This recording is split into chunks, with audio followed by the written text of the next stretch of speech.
to you about basic stuff, which I think is very important to grow an instrument as an artist. First, and I think most important question for all musicians is, how do we learn to perform in the most efficient and most enjoyable way? So both for the player and the audience, for the listener. That's the main question. And I think that there are many problems coming from our brain which hinder us of performing the most efficient and most enjoyable way. We become aware that our brain, our body, is an absolute miracle by nature. The brain functions better than the best, most expensive computer. It can do more checks of situations than the best computer. If there's an emergency case, the brain will check all possible variations of reactions and will choose the best one before you have started thinking anymore. It's amazing. The body can do so many incredible things. My son, who is mentally handicapped, he can read thoughts. A mother can lift a huge trunk when a child has got on her knees. It's impossible by nature. The woman can do it. It's possible. So we have enormous possibilities, and we don't use them because we're always worried, are afraid of failure, have too high expectations and everything. So we should learn to first, of course, prepare our body and our mind in a very good way, but then to trust it. To trust and let go and let the body do it. There's a little example which I sometimes bring when I saw this Chinese circus with all the fantastic actors, and one of them was then dancing on a rope. And I will never forget this performance, great performance on the rope. And at the end of this performance, he would sit on this rope. I can't do no well because of my leg. And he would sit down, and you could feel how he released the leg, and then he made a double salto on the rope. Double salto, fantastic.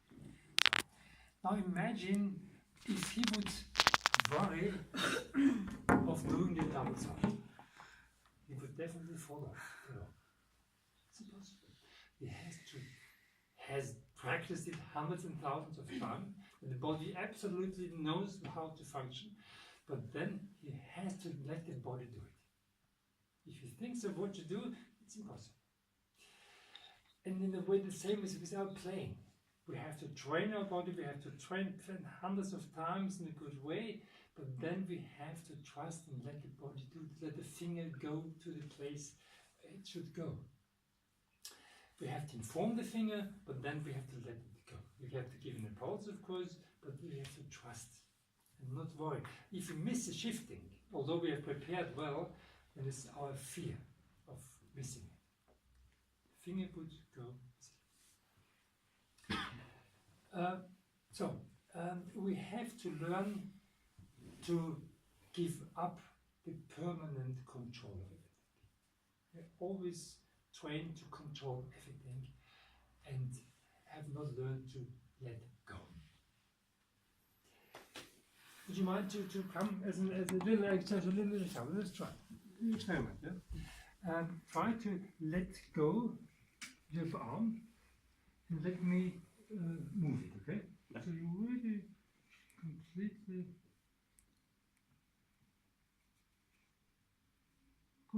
really complete. That's good. Okay, I need another, thank you. Anyone else?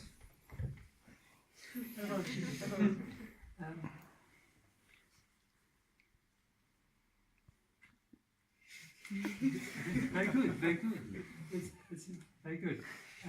Because normally people hold their arm. And it's so hard to let completely go. So, you understand what I mean? Normally we always cling to things and are not able to completely release. In order to practice this, we can do a little exercise together. We tighten one arm, and completely release. Feel the complete release.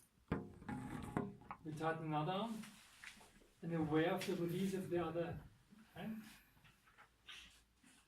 We tighten both arms. We're aware of the released legs. We tighten, let's say, a right arm like right leg. We're aware of the completely released left arm, left leg. And then most difficult, diagonal. So with right arm, left leg completely tense, and the other two completely released. Not too easy, huh? This is an exercise my wife got when she was pregnant. To prepare for labor. If there's pain and tension, that you don't tighten your whole body, but you be able to release all parts of the body easily. But more important than these exercises is the mental release, of course. Become aware that we are under control all the time. From small on, little baby, little child, we are under control of the parents, of course. When we grow up, we get under control of teachers, of friends, environment. And there's always an expectation of how you should behave, how you should look like, to be a good boy, good girl, to be a good friend. You have to know the fashions, you have to wear the clothing which are expected you to wear, and you have to make up and all this kind of stuff, and you have to be taller, smaller, thicker, thin. There's always expectation how you should look like, how you should behave, so, which means there's hardly a moment where you can be as you are without judgment. No judgment in good or bad, just as you are. You are as you are. It's good as you are. It's not very hard because we're always judging. Therefore, I recommend to become aware of the two basic elements in life which should carry us through our life. Two types of love. We have the archaic type of father's love and mother's love. Mother's love is the unconditioned love, and father's love is the conditioned love. So, in other words, mother says, whatever you do, whatever happens, I love you. Father says, I love you if you do this and that. If you behave this and that way. Of course, it's a archaic type. Every father should have elements of mother's love, and every mother should have elements of father's love. But you understand what I mean? We have first basic type of love is mother's love. You are carried by love, whatever happens. And if you have been lucky enough in your life that you have had this love in your family, it's fine. If not, you have to give it to yourself. You're grown up now, and you have to give you this basic support and acceptance which carries you through your life. But you need the father's type of love, which is you need this and this, and you have the highest goals, and the highest expectations, and the highest challenge of yourself. So we need both this. When I prepare for a concert, I want to be perfect. I practice very hard to be perfect. If I get on stage, it's not important to be perfect. The only thing which counts is what I give. If I'm able to pass on my joy of music, perfection is not important. But if you sing this at home, it's okay. I'm fine, I'm enjoying yours. You die on stage. So, learn to be very strict, to develop highest goals, and be very disciplined. As musicians, we have to learn to be very, very disciplined. Concept, discipline, distribution of the day, how you prepare, very, very lots of discipline, but at the same time, relaxation, joy, fun, and let go. This learning to have both the goals and the let go and the enjoyment, we have to be aware that we are brought up in a civilization which divides always in winners and losers. So we have always winners and losers. And we want to win and we're afraid of losing. That's what we have been trained for a lifelong time. My son, again, mental handicapped, he loves to play games for hours and hours and hours with lots of joy and fun. But it's no point to win or to lose. He's not afraid of losing, he doesn't want to win. He enjoys playing. And I want you to learn just to enjoy play. Not to want to be the best, and not to be afraid of making a mistake. Enjoy play. Very important. And this is a basic approach.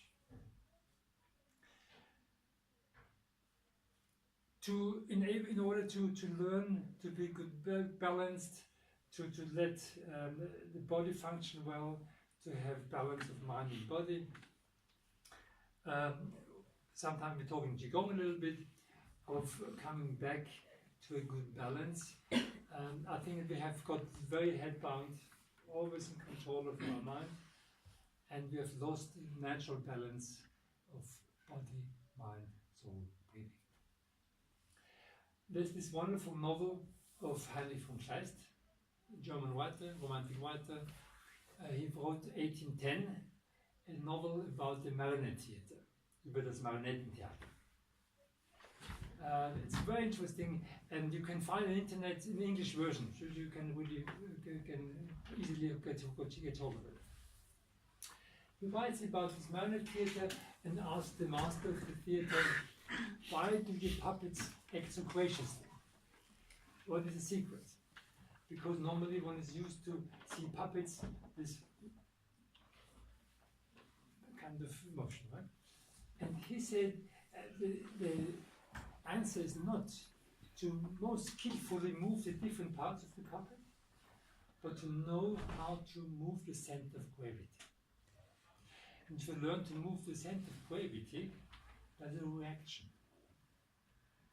That's a reaction. It's a reaction. We tend to play the instrument like puppets. We hold the instrument here, we place the fingers, we hold it here, we place it, go, we play.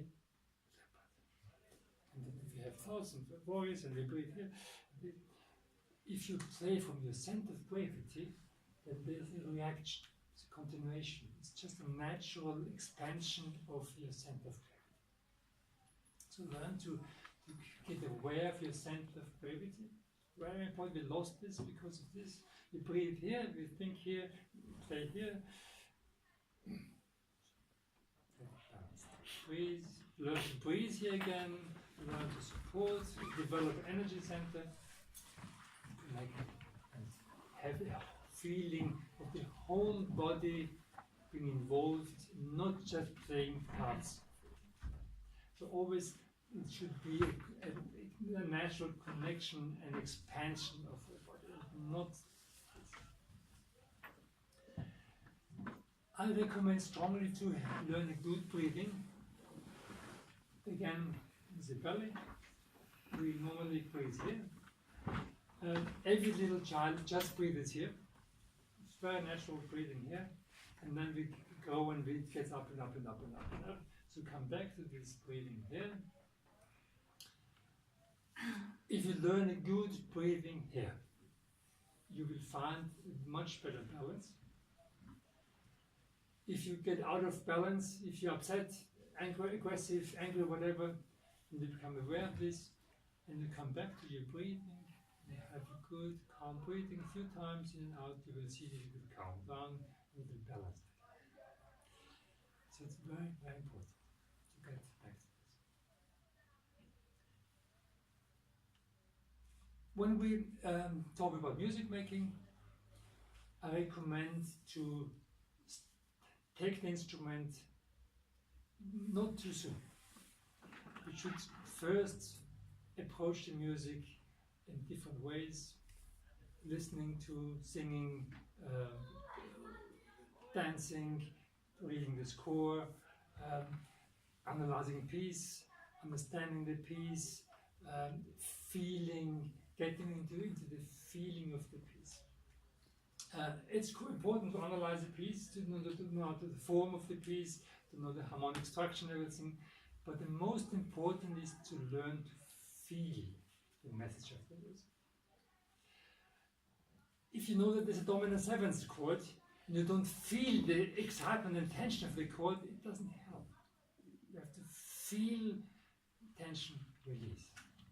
Of course, the knowledge is an important part, but the feeling is even more important. So, study the piece without instruments, get into the feeling of it, and if you have a really strong feeling, then many things will come by themselves without too much of worrying and looking and searching for it. I'll give you a little example. Could we maybe?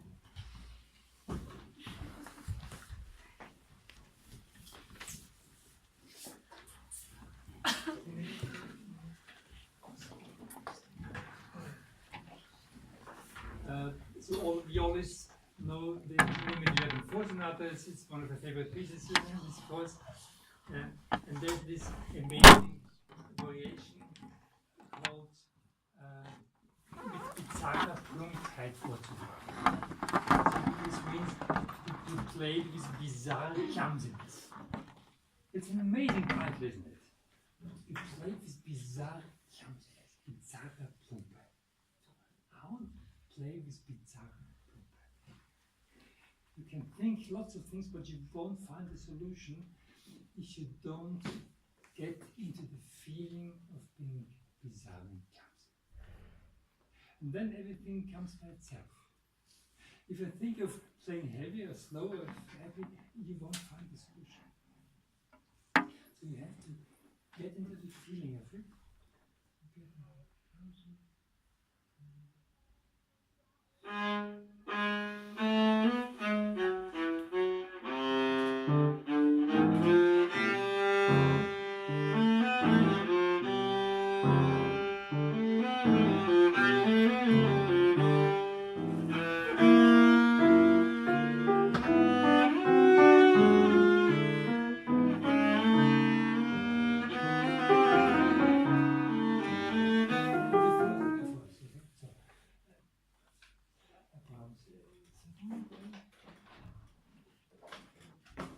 If you have to dance, you have to dance. I can't do it now properly with my leg, but I'll try.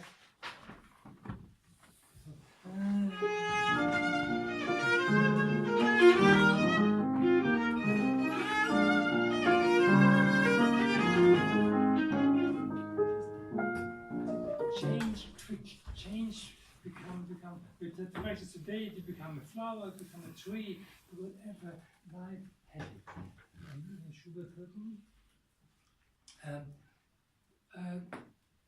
Schubert is probably the composer who changes most quickly moods.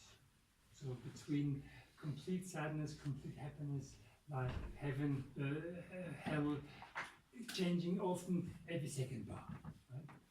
So what can we do? We have to feel all these changes and let it come across naturally, automatically, without thinking.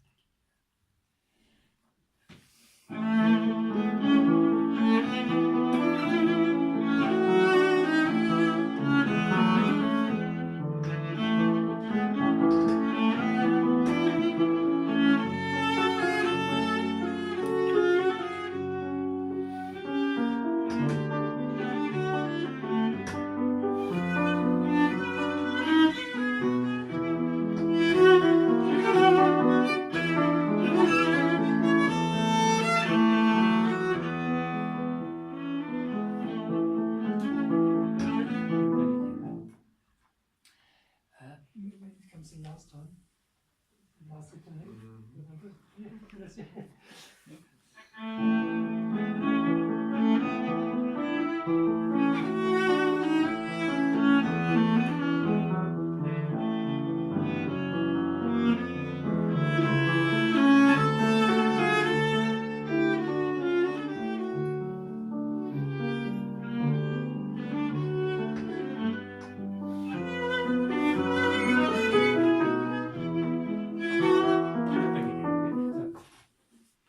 How you can feel what happens? It comes from here. It's like this. So develop as much as you can sensation, feeling of sadness, happiness, lightness, dancing. And then you can define the solutions. Sometimes I think I'm a bad teacher because we talk too much about details of how to shape and color. I should just teach you to feel and search for your own solution to really get across. But of course, we can talk then about different ways of how to realize sound changes and color changes, everything. But the most important is that you really feel. In order to shape music and get it work well, we have to not only develop a very strong feeling and imagination, but we have to develop an enormous sensibility and flexibility with the bow. So the bow hand is our instrument. Our tongue, breathing, singing, everything is our bow. The left hand we have to train to function well, one to support with vibrato, but this is, you can program this. But this is always alive, spontaneous, flexible. So in order to practice this and develop these possibilities, I recommend to practice a lot without vibrato. To play without vibrato is a moment of truth. You're naked, nothing sheltering you, you can't hide behind anything. It's like pianists playing without, have to play without pedal. You can't dive into the clouds of sound, but they have to articulate everything and connect and play legato without the sound. So we should try to make music work as much as possible without vibrato. Could we?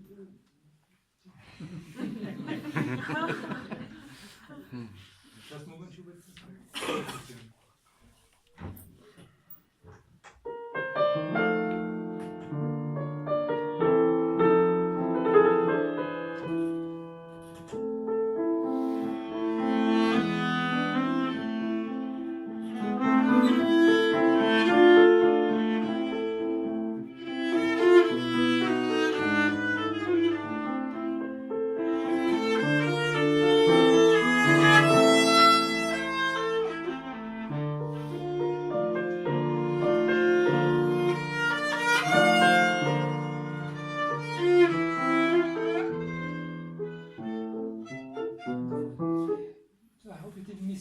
Too much. Now, next step is to add a little vibrato.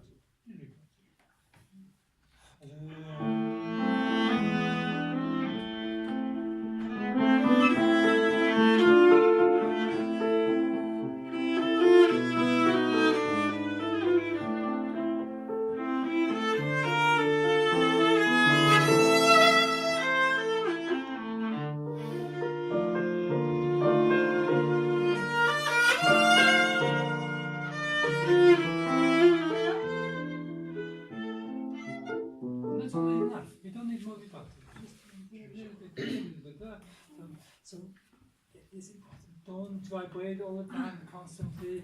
with your usual vibrato, which is very fast or very slow, or quiet or small, but really develop the vibrato which always supports the phrasing and shaping.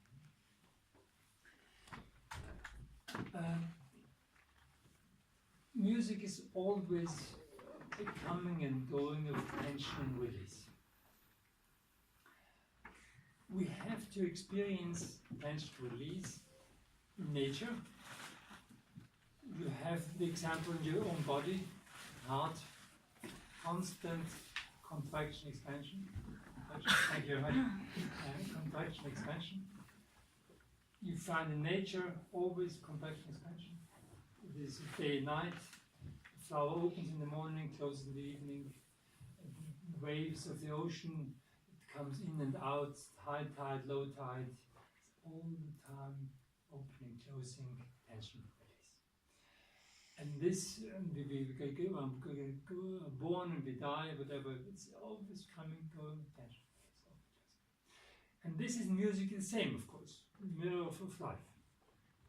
We have the tension release in small and large scale. We have the little detail. We have, if it's just two notes, there's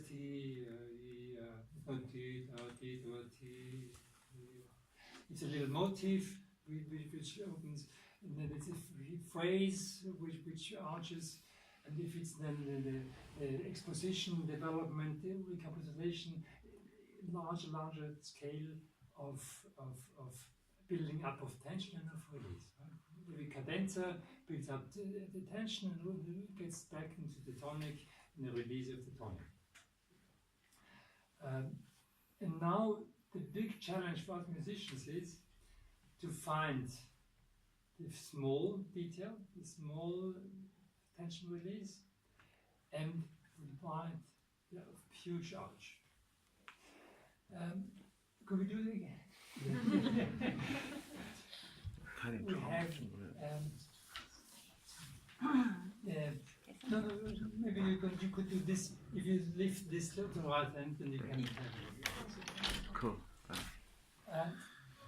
We have Schubert, first movement, example. We have two bars, opening, closing of the arch. Right? So there's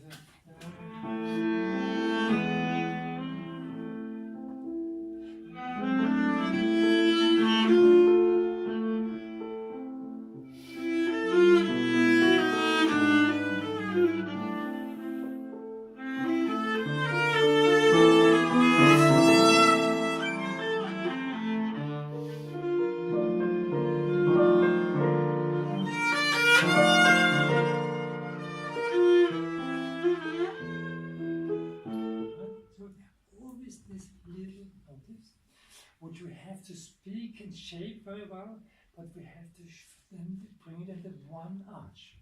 So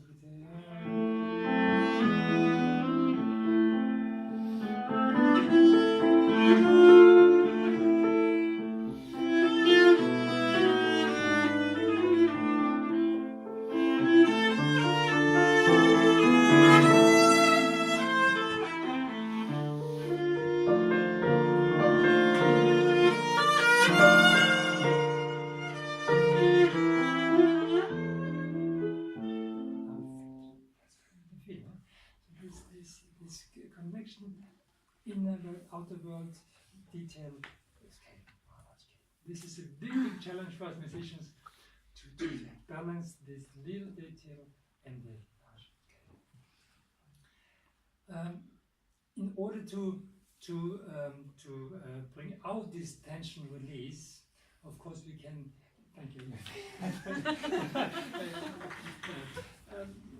We have to talk about the basic elements of Riebl again. Tension, everyone is clear for everybody. Tension means slow bow speed, flat hair, bridge, weight, non-vibrato, little vibrato, narrow vibrato, release, turning of the stick, release, fingerboard, light vibrato. So we have so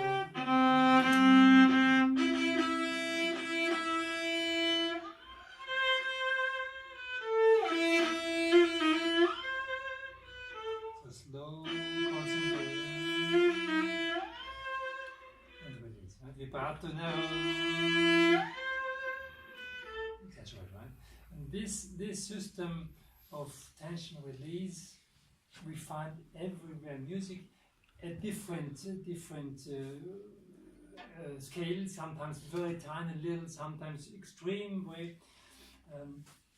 But always know that every note has a relation to the other. It's coming from or going to, releasing or building up tension or releasing tension. Always, always, always. There's no dead note, except it's meant by the composer to be dead sometimes. Of course, it's still and everything falls apart and it's just dead. But there's a special expression. But normally we always direction towards and coming to and coming from. The question, where do we come from, where do we go to, is one of the most important questions you should ask yourself in life. Very important. Where do I come from, where do I go to? Don't forget this. And the same applies to music. Where do we come from, where do we go to? Where does the phrase start? Where is the climax of the phrase, where is the end of the phrase? Again, in the detail and in the large arch of the whole movement, whole piece. Right? So, develop a very good control of the bow, slow speed, practice slow speed, slow concentrated speed, find concentration and then release whenever needed. The bow, talking about sound and bow, I would draw your attention to two basic elements. The one is the sound itself, which is obviously an addition of waves physically. Wave sound is waves, so not straight. Always become aware of the arched element of sound. Not straight. You say it's sound note. Follow the arch and don't do. I call this ironing. So don't iron. Always flow. Feel the flow of energy. Therefore, we have to learn to dive into the sounds and get into the flow of energy.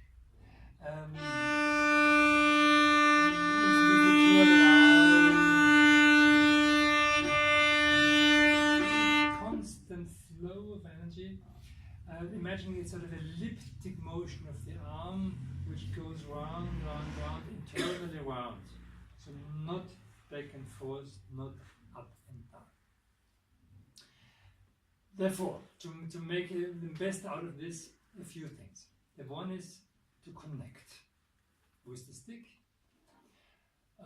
I recommend to imagine an octopus.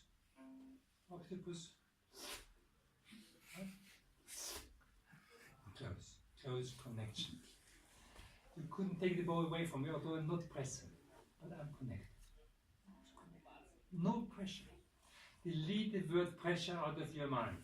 Pressure always comes from above, it suppresses. Connect. Connection. Think of a handshake. 3 ways of handshake. The one which presses, the one which is kind of and there's a firm handshake. You connect with the next person, but you don't press, but you connect. In order to practice this connection, I recommend a few exercises. The one is to practice with 2 fingers plus thumb.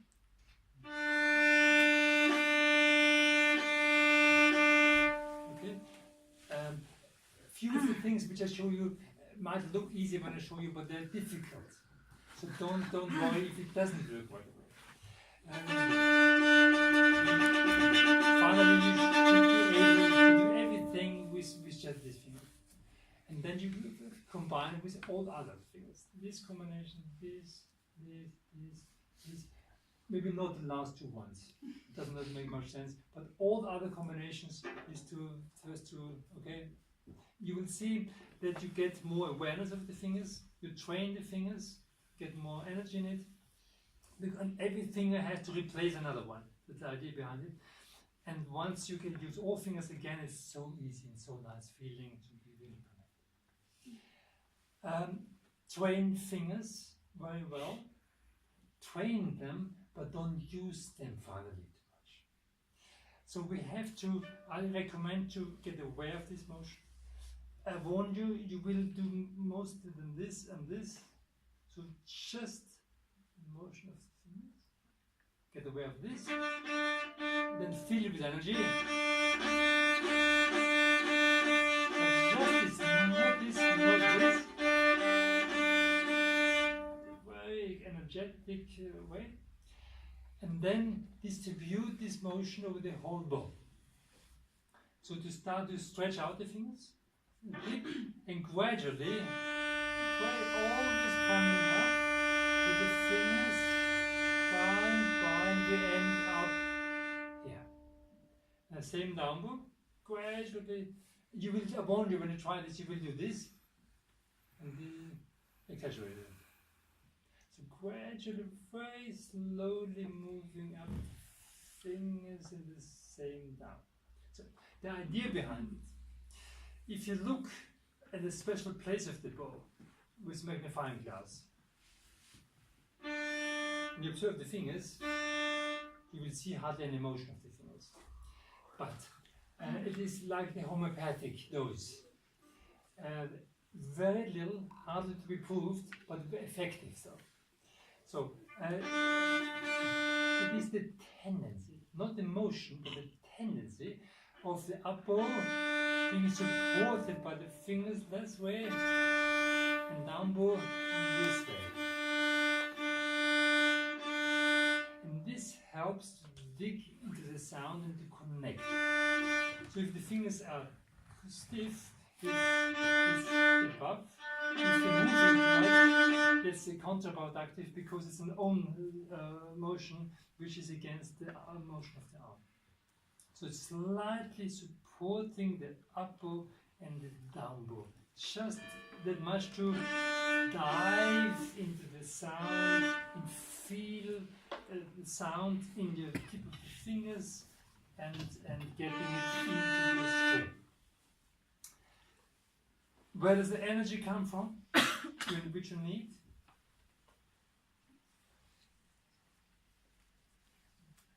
Where do you get your energy from? Center of gravity, center of gravity, right? True. How do we get energy into the other center of gravity? Feeling your emotion. Emotion is more here. Yeah, it's supposed to be, but it's not the center. It's not the center. Earth, connection with Earth, through legs, absorb the energy from Earth, Mother Earth, from air around us, nature, cosmic energy, collect around us with Paitan and Qigong, right? Always the energy based in the ocean of Qi and collecting center of gravity. And from the center of gravity we distribute to the whole body, that the circle to the body, and circling come to the energy into the plane, right? So therefore we need the connection here and the flow of energy. And we need, I gave the example of imagining a huge cloth in water, which you have to carry, to pull. Can you imagine the resistance you have? With the elbow, we pull with the elbow. So we need a good pulling and to get with the help of the fingers connected with the string, but they need the main energy, flow of energy from the arm. We need up and down bow feeling. And don't worry if it feels different, down up it should feel different. it should feel as different as nature of man and woman. It's different, yin and yang. So we have yin and yang, up and down, breathing in, breathing out, feel in and feel out. Of course, we should be able to play a down bow like an up bow and an up bow like a down bow if necessary. It's clear, but the basic feeling should be different. Out of this comes a lot of natural answers in music. Weight and non-weight. Of course, we should be able to play weight and non-weight. The gambas plays this, the down, but normally it's so in and yang, in and out, weight, non-weight, tension, release. This is the basic one element, this flow of energy. The other basic element of the right arm is the swing. Swing back and forth. There's no more and less, it's just back and forth. Absolutely the same motion, like a pendulum goes back and forth. Pendulum goes here and goes there without any difference. And we have to get into this feeling of this back and forth without any change. And these two elements make music. The one is the flow of energy, singing, indulging, and the one is the swing. And often we have to combine both, of course. So we have this already here. We have the building up of tension and the release. There's a little swing in it. Right? If we have a swing back and forth, but right away tension, and swing and back and forth. We have all the kind of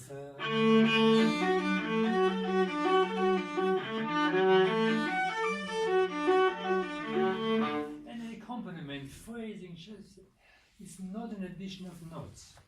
It's always a yabba babba yabba dee dee da. We have a yabba dee yabba bee bam. So we have yabba dee yabba bee bam. I recommend to conduct. It helps you to show you the feel if it's a pom pom pom, if it's a teen pom, if it's a teen. And this flexibility, this quickly changing of tension, release, of supporting this, the arch of a phrase and letting go, we have to be very flexible. Therefore, I recommend to be aware of one hand, this what I talked about, this flow of energy, of this swing, and of the flexibility of the forearm. The forearm is very important for little details. So,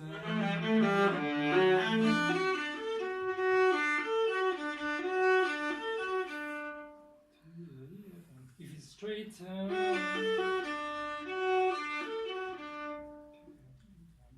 if you just the chorus, if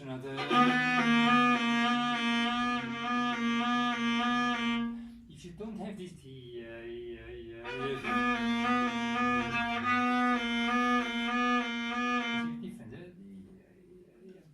sometimes it's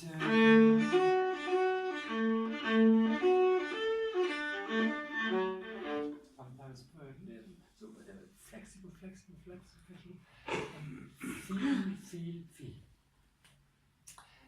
This motion of the forearm is very important to learn to have this flexibility, if necessary.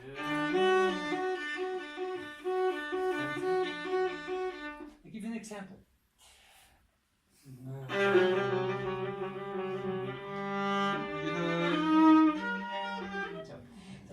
The development section, we have this. This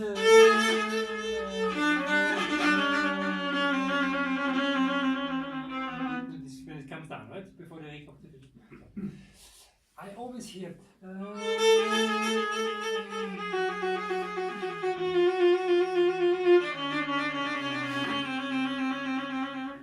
what happens?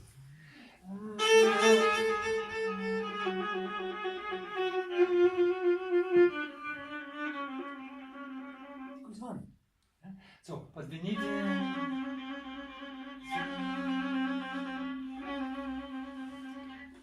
So, for an example. So, sometimes less, sometimes less. Vibrato should always support the music, support the phrasing. Make sure that vibrato is used as an active means of embellishment, of support of the music, and not automatism. Not always vibrato. Come and go with vibrato.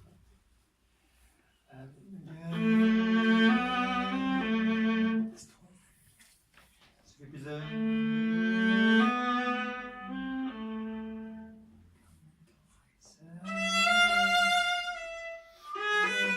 also here, because the thing is more natural, it's more comfortable to vibrate where it is, and there's a fourth finger, so I don't have a fourth finger.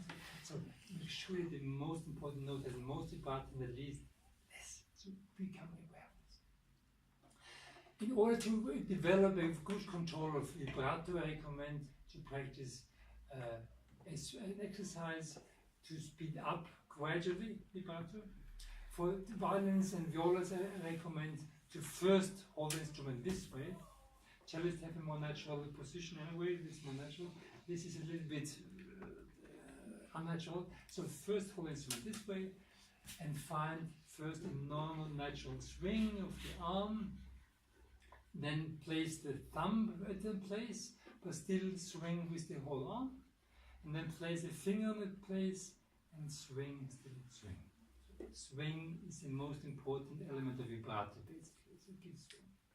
So, and now I recommend to practice speeding up with giving impulses towards the bridge. I recommend towards the bridge and the pulse, and the arm goes back by itself. Zack. With here. Zack. And sometimes we need our brain. Zack. Zack. Zack. And gradually speed up. Zack. Without any sudden change of tempo. I warn you, because you will stump over the tempo, which is difficult for you. It's gradually speeding up, all this gradually, no sudden change of tempo. As fast as you do, and then you go back and still the same, then slow down, now slow down quickly, more quickly than you should do, and come back. So, it's not so easy. Many professional musicians can't do this. So practice this. Pace with peace and patience. When you practice, be patient with yourself. Don't kill yourself if some things don't work right away. Take your time, practice with lots of discipline, but at the same time be patient. So, and then we combine this exercise with widths. So we do this whole exercise with wide widths and small widths. And then combinations, so we start with small widths and slow, and speed up and wide, and it's fast, and come down to small, and then we start wide and slow, and speed up, and make it very small and fast, and go back to this. Once you have found this a good natural swing and of vibrato, and you can slowly go to the normal position, and then you find yourself here. Because sometimes it's a problem here, but not here. This is, by the way, a point which is very important to trick yourself, or to understand that many problems you create in your head. I'll give you a few examples. Vibrato. Some have very fast vibrato and it's hard to vibrate calmly. Try to hold the instrument here and use your right hand. You will find it's no problem. It's no problem. I've never found a problem with the right hand vibrato or the left hand vibrato. So why? It's ridiculous. if you have a problem with spiccato, I sometimes ask students to stand on one foot, one leg, and do the same exercise. They are so worried and so busy in standing on one foot that they forgot about the problems, and there's no problem. So it's very easy. And the problem is normally here. So you have to trick yourself somehow and come from another angle, and bring yourself in a position which is not professional. So like standing on one foot. No one expects you to stand on one foot. So you needn't play perfect because it's an exceptional condition. You know? And then you will find it's not so difficult. When we talk about spiccato, it is not difficult. I know what I'm talking about because I struggled for many years with spiccato. As long as you struggle and don't understand that it's easy, it's difficult. It's important. So, when we play Mozart quartets and we have Haydn quartets and everything, we have to play regularly, it's very difficult. If you let the arm do it, it's the easiest of the world. But you have to let it do. As long as we try hard, it's difficult. Trust. Of course, we have to lead the bow in a way to make it jump by itself. If you're in the wrong place of the bow, it won't jump. If you play out of the whole arm, it won't jump, and if you cling to the bow, it won't jump. So you have to find the right concept. Spiccato means loose connection to the stick. So the opposite to the sound, making we talk about sound, we connect and suck and connect. Spiccato we have loose. This is kind of handshake, we talked about this kind of handshake. We need for spiccato. You can put one finger, so not clinging to this. We have to get the bow to the right place of the bow, and the bow wants to jump. And we have to be sure to play out of the forearm with loose wrist. So normally you try to play from one string, and you get the spiccato, you do it very good, and then you get spiccato, and you try out. So keep this spiccato, release away, and go back again to this. Come good. This, by the way, is a very good exercise for spiccato. To come from one string, get into spiccato and go back again. Every tempo. Gradually. Without any sudden change on the right place of the bow, of course. You have to observe that the slow speed means whole arm. You get it faster and faster and faster and faster, more forearm. Very fast tempo is just a wrist. It's the only time where we need active wrist. It's very fast tempo. It's very rare. Normally we have the forearm and the released wrist. Okay.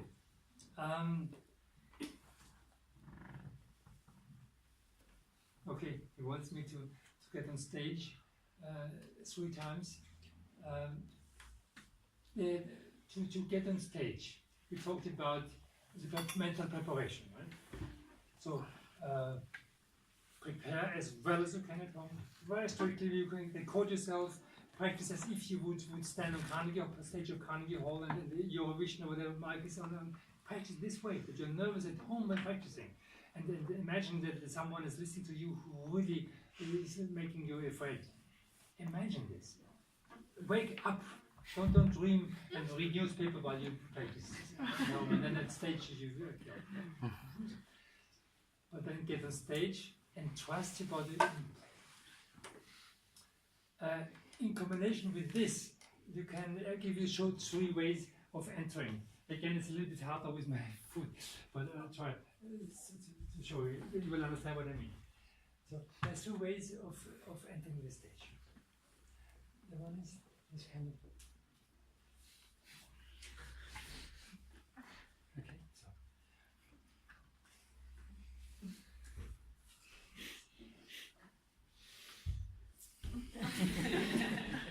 I'm the greatest, huh?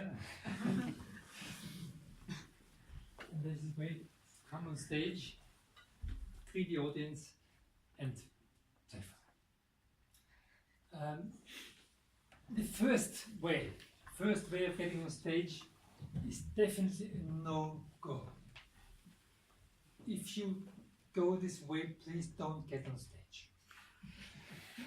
The audience senses right away, oh God, saying what's coming next,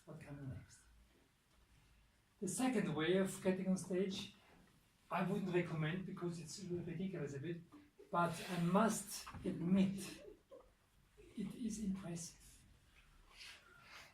I have sit on a jury in a competition where one came on stage and I knew he would win before he had played one note, and he won.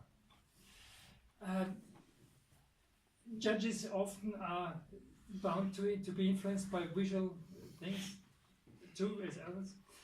I think he wasn't the best, but he could sell himself the best. So, let's practice to have a strong output and to trust yourself and to be strong in carrying on. We don't need these outside things, but be strong. Don't make yourself smaller than you are. Sometimes I show that I don't know whom this exercise, small exercise, very good.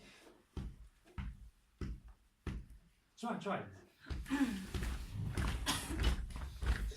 I'm here, I'm able to do it. This is, if you do this, you can't do it. This is a mea culpa, which we learn in church. Mea culpa, maximum culpa. I'm guilty, I'm bad. I'm here, strong, I'm ready to play. Nothing to do with pride, I'm ready to play.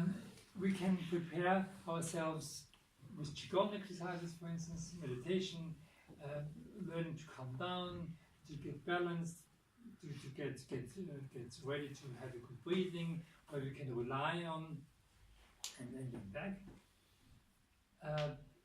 We can get on stage in a way we talked about, being ready to share the joy of music to the audience. Be sure that you learn to have a good start, to get on stage and to have to start is nervous thing, and so we have.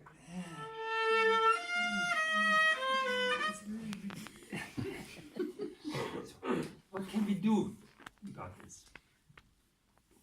We have to get into the swing and the mood of the piece. Whatever nervous we are, whatever happens, forget this, concentrate, feel the music, fill the hole with the music before you've played the first note, and get into the swing of the motion of the piece. So, I'm getting this, and at some point, it starts by itself. You don't have to add anything. Just get into the swing motion and it will start. A thing which helps too is to take a step. Cellists can't do this, but we can practice maybe up there and we get this feeling, and then we can do this taking a step without taking a step. So I take the step just in imagination. First we do it already, and then, because this taking a step loses blockades. It's impossible to say this. Right? And then we do the same thing with standing. Okay? We learned all this kind of stuff. We prepared, we're still nervous. We're still having a shaky bow. So, what can we do? I offer again three solutions. The one is to to wish a gap in front of you where you could disappear, which might not be possible. You might not give up, but try to react and give your best, and maybe louder or change more often, bow, or whatever happens. React, fight, don't give up. A third way to react to this shaking bow is to say to yourself, how interesting the bow is shaking. I'd recommend the second and third way. So, take it easy, don't worry, but of course try and don't give up and make the best out of it. By the way, talk about the shaky bow. You have a shaky bow, and you think it's a catastrophe. No one notices. So you think the thing is hundreds of times more bad, worse than it's. Don't make it much fuss up. So just forget it and play and give.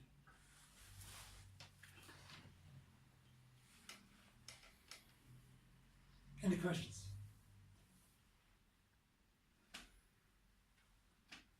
Come up with questions. Often people come afterwards and ask questions which are very good and very interesting, and they don't dare to ask them in public. Are you still nervous sometimes when you go on stage? No. I know what it means to be nervous. I have been so nervous that I couldn't eat for a week. My stomach was rebelling for a week before the first concert. My mother was despair, was completely, she didn't know how to feed me. There was some, well, I mean, it has to do with fear in general. You have to learn to live with fear and to handle fear. I'm maybe every day, I think more or less every day, I remind myself of dying. And I think I'm ready to die. I don't know what happens in the moment of death, of course, I don't know. But I think I'm ready. If I'm having to go, I go. And if I'm here, then I'll do whatever I can do.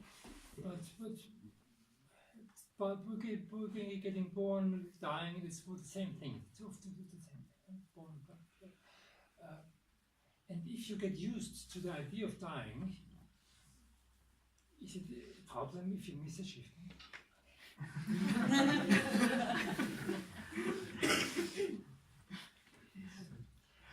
And the other thing is, if you learn to become what you are doing, there's no space for nervousness.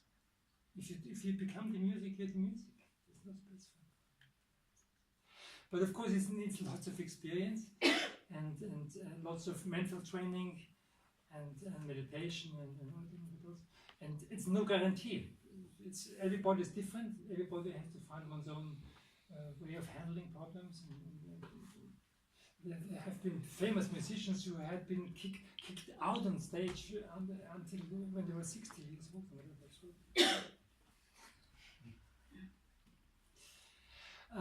To be nervous a little bit is not a bad thing, because you should have some kick to concentrate. If you're too easygoing and everything is fine, good, then you get on stage, it's quite dangerous. So rather be a bit nervous and really focus on what you're going to do, and to be just easy and have this and this.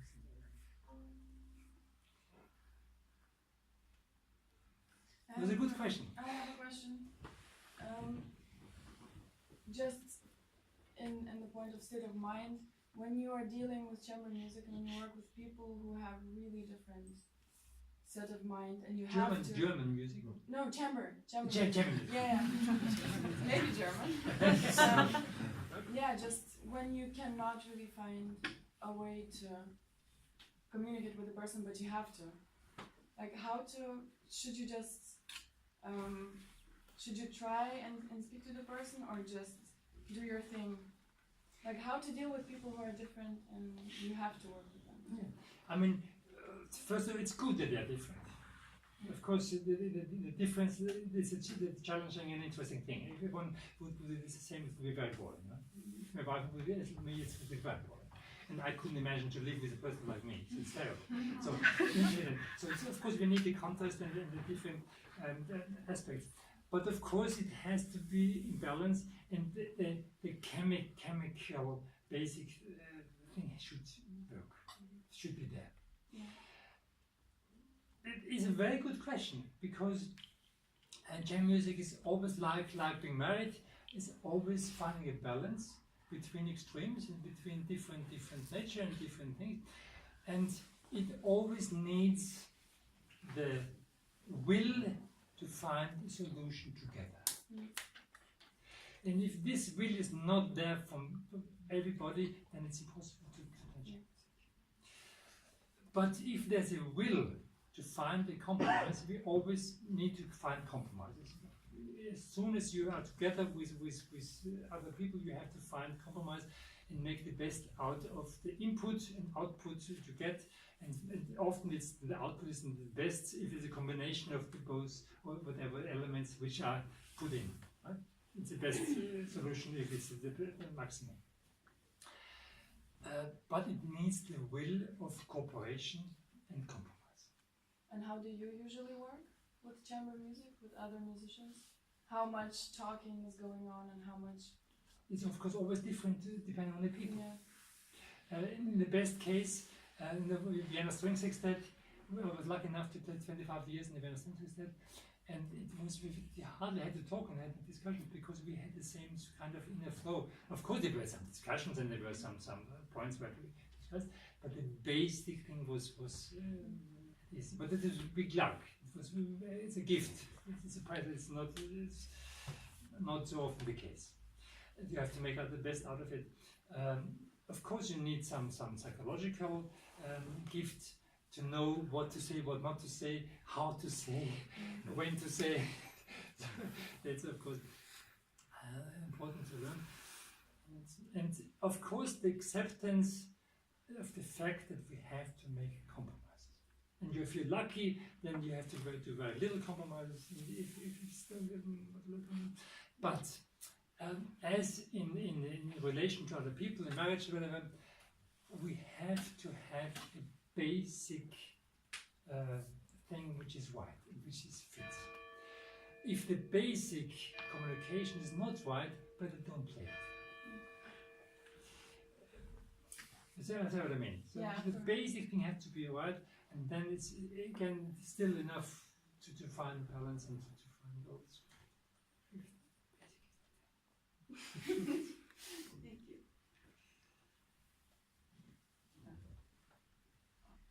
Very simple question. The F hole should be facing to the audience, or what's the best effect at the end? Or is 45 degrees, or is this way? 47 degrees. No, of course, it's facing the audience. Yeah, So but this is not so good. no, I mean exactly like this way, or it's okay like this way. Or it doesn't make any. I don't know. I'm not a physicist. You have to talk to the people who knows more. This I don't know. It's scientists. You have to talk to a scientist about it. I don't know. But of course, basically this. So this is not good if in the piano contest you always see this way. It's not very good because it's the wrong direction. And what's your best opinion about how to sit quartet? So where viola and cello should be? Yeah, it's a very, very difficult thing. Because I think that the cello should not sit out there, because the bass should be in the middle somehow. On the other hand, the viola should play this. So, if the viola plays sits here, then it has to turn around a little bit, which is a bit awkward, but there is the possibility. The old, very old version was first violin, second violin, viola, cello. The Cus quartet now, or first, second, viola, cello. The old version. Then of course the second one has to play, but there's no perfect answer because of this problem. Of course, if the viola sits in here, the string, upper string is this way, and cello here, it's better for the all to project. But I don't like it so much because of the cello should be, the bass should be.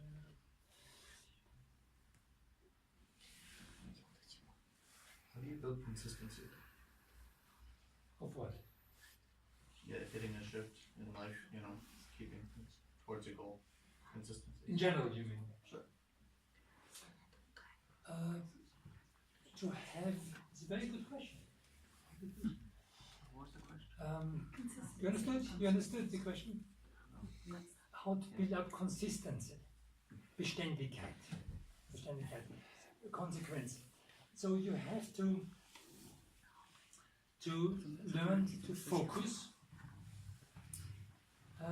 Normally, the first thing is to focus your mind.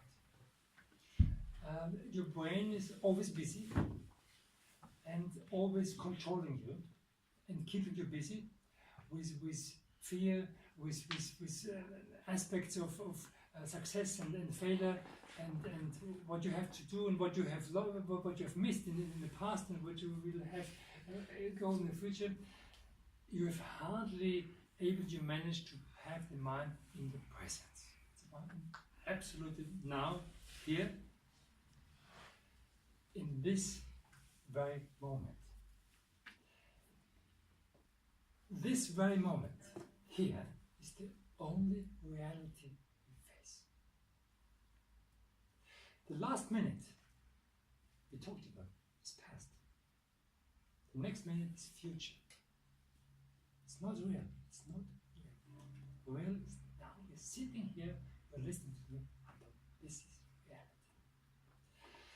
And we are always keeping busy with worrying about future things, worrying about things we have. Of course, we have to be aware of the past. We have to learn from the past. We have to get past. We have to be responsible for the future. Everything we do now has an effect in the future. Everything we don't do now has an effect in the future. We're responsible. But we live now. So that's the first thing. We learn to be present. Awake. Wake up. Always busy, and not present. Here, now, present. That's the first thing. Then we have to establish what do I want in life. Where do I come from? Where do I go to? Where is my position? What are my goals? What is my responsibility? How do I go towards these goals? This way or this way, but in this moment. And this needs, again, awareness, finding a balance of your personality, how am I balanced, where I'm standing in life, in nature, where is my connection, my place in life? Am I a single person who is opposed to everything else? Or am I part of life, part of nature, part of the universe? Just everyone, like a star, is a single star, but is part of the cosmos. Right? So we have a very important task, but we have the same thing, we are part of the whole thing. To find this balance, this personal element and the so we develop goals, we develop tasks, responsibilities, and now we have to learn discipline. Discipline. When we practice, and we practice this a little bit, and we found this way, it doesn't make sense. It's better to practice half an hour in a concentrated way, absolutely with good commands, telling the fingers the right information, than 6 hours just practicing, wasting time. To practice 6 hours in a concentrated way is even better.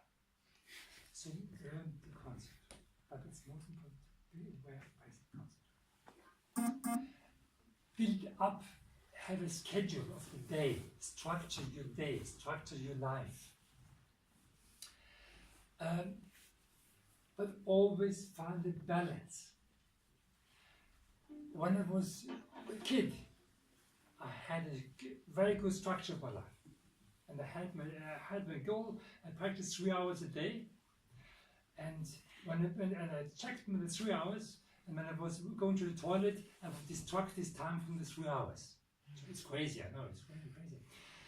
But somehow, within a bit of this, I learned later on to be more generous and to find different aspects of life, which is important than just to be strict and disciplined. The one who's disciplined should learn generosity and openness, and the people who are intuitive and generous should learn discipline. So we have to find balance. But we have to go away with discipline and awareness, with patience, with acceptance, generosity, but with discipline. We have to find this balance. But then go to somewhere, have the goal, but with the to go to arrive at the goal, but not with the must of arriving. With all your might go there, but be as happy as if you don't achieve. But not, if I don't achieve, it doesn't matter. Give everything you can give to arrive. But the way is important to go. All your might, but it's important to live now. You don't live in the goal, you live now. You have to experience the moment, and you have to give everything to get there, but to get there, you will see you get there. You understand, right?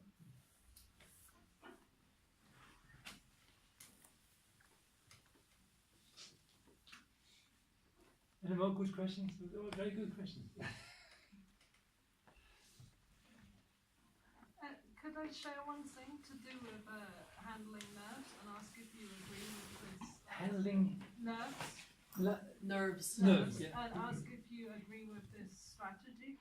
So when in days before performance or on performance morning, your brain starts really attacking you. I kind of have learned to identify those as like insects coming, and then you just go, oh, it's a wasp, and it goes. So I don't know if you do something similar, but It's very interesting. It's a very good thing. I mean, I've never done this before, but I can imagine it's very well. It's very good. yeah. No, I just thought if anyone else has that really helps. There is, yeah, it's very thank you. Another thing, for instance, is if you're nervous, to fight the fear. So not to do this. I'm nervous, but to do, go away, fear. No, no. It's very important. It helps. I tell you, it really helps.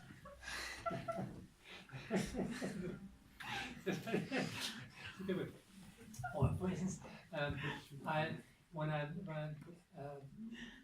got on stage, before I got on stage once, I will never forget this. The head was this